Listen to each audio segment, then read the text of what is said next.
कई देर से बात चली थी, सारे नेताओं ने सारी बात। एक तो सबसे पहले ये बता देता हूँ कि मैं 2004 से लेकर 2009 तक बीजेपी और 20 साल 18-20 साल मैंने बाद विधानसभा क्षेत्र में काम 2009 का चुनाव लड़ा बीजेपी से। जब लोगों को 500 पर्ची आया करती तो 14,000 वोट आपके बेटे और आपके भाई। और मेरा गांव विधानसभा में नहीं था उस टाइम भी, मैं आपको बता दूं। और जब मैंने 2014 में मेरी टिकट कटी तो ईमानदारी से कहना चाहता हूं, ओम प्रकाश धनखड़ को जिताने वाला भी नहीं। और जब मैंने 19 का चुनाव लड़ा तो 2 ताकतवर आदमी थे मेरे सामने, भूपेंद्र हुड्डा मुख्यमंत्री और ओम प्रकाश धनखड़ मुख्यमंत्री। जब बहुत ताकतवर आदमी, जब लोग ये कहते थे जैसे कि कुछ नहीं है, रेल तरफ है। जय किसान चुनाव में कहा 70 पार की हवा है बीजेपी की, और कांग्रेस भी भूपेंद्र हुड्डा का क्षेत्र है कि रेल तरफ बढ़ना पड़े, लेकिन ताकत के सामने लड़ोगे तो ताकत बढ़ेगी। आपके बेटे ने, आपके भाई ने बाद विधानसभा क्षेत्र से 19 का चुनाव लड़ा और ताकत के साथ 29,000 वोट लेकर के एक इतिहास रचने का काम आपको। साथियों, लोग क्या कहते हैं कि भारतीय जनता पार्टी ने संजय कोलड़ा को टिकट क्यों दे दिया? ईमानदारी से कहना चाहूंगा, सभी नेता घर बैठे बड़े छोटे 20 साल की मेहनत को बीजेपी को देकर आया हूं आदमी। 20 साल की मेहनत, अगर दोनों भाई लड़ते वहां तो दोनों की हार होते। आपके भाई ने बैठ करके कंप्रोमाइज करने का काम और बैठ करके ये फैसला किया कि भारतीय जनता पार्टी को 4 सीटों पर इस बात से फायदा। इस बात के लिए शीर्ष नेताओं ने बैठा करके जब ये कंप्रोमाइज किया था कि आप लोग पार्टी ज्वाइन कर लो, और मेरे को नहीं पता कि मेरे को बेरी से लड़ा है, मेरा दावा था कांग्रेस। लेकिन भारतीय जनता पार्टी ने, शीर्ष नेताओं ने, पार्टी बड़ी होती है, कार्यकर्ता तो छोटा होता है, पार्टी को ये पार्टी के शीर्ष नेताओं ने फैसला किया है कि संजय कोलड़ा को बेरी से और ओम प्रकाश धनखड़ जी को बादल से लड़ाना है। आज भारतीय जनता पार्टी के कुछ कार्यकर्ताओं, कुछ हमारे अपने आदमी यहाँ पे जो है एकत्र किए हैं।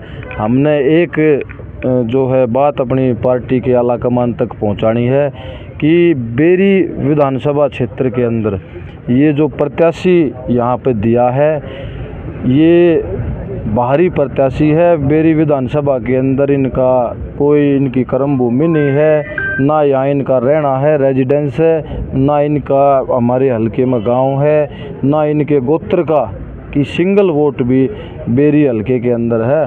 तो ये जो प्रत्याशी पार्टी की तरफ से आया है, ये हम सब सरे से इसको नकारते हैं। और 99% जो है भारतीय जनता पार्टी के वर्करों में, कार्यकर्ताओं में, वोटरों में निराशा का माहौल है। और 99% लोगों में निराशा है और 95% लोग इसके खिलाफ हैं और खिलाफ रहेंगे। अभी देखा गया है बीजेपी का है, अभी देखा गया 2 दिन से इन्होंने पार्टी ज्वाइन की जी। बिल्कुल, देखिए 2 दिन पहले इन्होंने पार्टी ज्वाइन की है। पार्टी ज्वाइन काफ़ी जो जेजेपी पार्टी छोड़कर आए कई विधायकों ने की है, जिनको टिकट दिया गया है। अब जो इन्होंने पार्टी ज्वाइन करी थी, देवेंद्र बबली और सुनील सांगवान जी के साथ भी इन्होंने पार्टी ज्वाइन करी थी। चलो वहाँ तक हमने समझ में आता है, देवेंद्र बबली टोहाना से एक अच्छे उम्मीदवार हो सकते हैं, मंत्री रहे हैं देवेंद्र बबली जी और उम्मीदवार हैं। सुनील सांगवान जी का अपना कद है, उनके पिताजी का कद है, बड़े ऑफिसर रहे हैं, उनका भी। हमें ये समझ नहीं आता कि पार्टी ने, जो पार्टी आला कमान ने या जिन्होंने भी ये काम करवाया है, संजय कोलड़ा को क्या सोच समझ के पार्टी में लिया है, क्या इसका फ़ायदा उठाओगे? मतलब वो कहते हैं ना, दल बदलू जो टाइप से जो होते हैं, वो कभी भाजपा में, कभी जेजेपी में, कभी नेलो में, कभी कहीं। पिछले चुनाव में भी जो है पार्टी के खिलाफ इन्होंने जाने का काम किया। तो ये इस फैसले के जो है हम बिल्कुल खिलाफ हैं, जो 2-3 दिन पहले ही पार्टी में आया और आते ही टिकट, जबकि ना उनका बेरी हलके में कोई 1% का फ़ायदा और ना बादली में जो सोच समझ करके इनको लाए हैं कि भाई बादली में पता नहीं क्या गुल खिला देंगे। तो बादली में पिछला चुनाव जो है दुष्यंत चौटाला की बहुत अच्छी लहर थी, नई जननायक जनता पार्टी बनी थी, अच्छी लहर थी, उस लहर के वोट पाए हैं। तो ऐसा कोई वो दिखता नहीं कि भाई कोई प्रभाव यहाँ और वहाँ कहीं कुछ नहीं रहेगा। इस तरह के जो डिसीजन से जो भारतीय जनता पार्टी का जो वोट बैंक जो 30,000 के आसपास का बेरी विधानसभा क्षेत्र में है, मेरे तो ख्याल से, और हम सब ने जो आपस में यहाँ बातचीत की करके आंकलन जो किया है कि भारतीय जनता पार्टी का जो वोट बैंक है वो भी उसमें कोई 10, 20, 25, 100 वोट बढ़ाने का काम नहीं करेंगे, बल्कि उसको आधे से भी कम तक लेकर आने का काम यहाँ होगा। जो गया है कि बेरी के अंदर जो प्रत्याशी रहे हैं उनको पार्टी ने टिकट नहीं दिया, उन्होंने नाराजगी जाहिर की है। देखिए, एक वाजिब सी बात है, घर में भी कोई छोटी मोटी बात हो जाए तो परिवार को भी संभाल के रखना पड़ता है। ये मेरा सारा परिवार है। जो मेरे भाई, कोई छोटा था कोई बड़ा था, सब टिकट मांगते थे और टिकट हर कार्यकर्ता का अधिकार बनता है प्रजातंत्र के अंदर कि मैं चुनाव लड़ूं। लेकिन मैंने कुछ साथियों से बात हो ली मेरी और कुछ साथियों के पास मैं चला भी गया हूं और मैं उम्मीद करता हूं कि 2 दिन के अंदर सारे साथी कंधे से कंधा मिला करके काम करेंगे। मैं एक बात ज़रूर कहता हूँ ईमानदारी से, मैं चाहे किसी के पैर पकड़ूं, चाहे हाथ जोड़ूं, चाहे मैंने उसके परिवार के पैर पकड़ने पड़े, मैं उस साथी को मनाने का काम करूंगा। जो साथी आज टिकट की दौड़ में थे, जो साथी मेहनत कर रहे थे, हर वक्त मेहनत कर रहा था, उन साथियों को सारे कार्यकर्ता मिलकर के, जिला प्रधान जी खड़े हैं, महामंत्री जी खड़े हैं, सारे मिल करके उन सब साथियों को मनाने का भी काम करेंगे और उनको साथ लेकर के दिन रात मेहनत करके कंधे से कंधा मिला करके बेरी हल्की जनता अपना आशीर्वाद और प्यार देगी।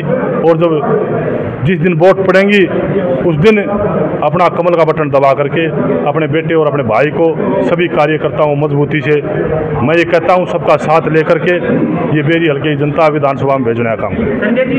देखा गया है कि बेरी के जो जितने भी प्रत्याशी हैं उन्होंने 1 साल 1.5 साल पहले काफ़ी मेहनत की हुई है, लोगों के बीच भी गए हैं, संपर्क बनाए हैं, बिल्कुल, और बहुत से आपने कैंप भी आयोजित किए हैं।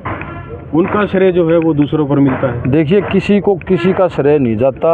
ये जो है ना, विनाश काले विपरीत बुद्धि जो है पार्टी का संगठन, जो कैडर जो यहाँ है, आने वाले समय में, आओ बहन जी इधर अगर, ये जो है ना बिल्कुल ख़त्म होने की कगार पर हो जाएगा। ये किसी के स्वार्थ में किसी दूसरे की बलि देना, किसी दूसरे हल्के की, या जो कैंडिडेट्स मेहनत कर रहे हैं उनकी बलि देना, ये अच्छी बात नहीं। धनखड़ जी ने उनको ज्वाइन कराया, आप कहीं ना कहीं मानते हैं? देखो, मैं तो ये कहूँगा, धनखड़ जी ने बेरी हल्के में प्रत्याशी नहीं भेजा, बेरी हल्का वासियों के लिए चूड़ी भेज दी कि भाई पहन लो इनने। और बताओ।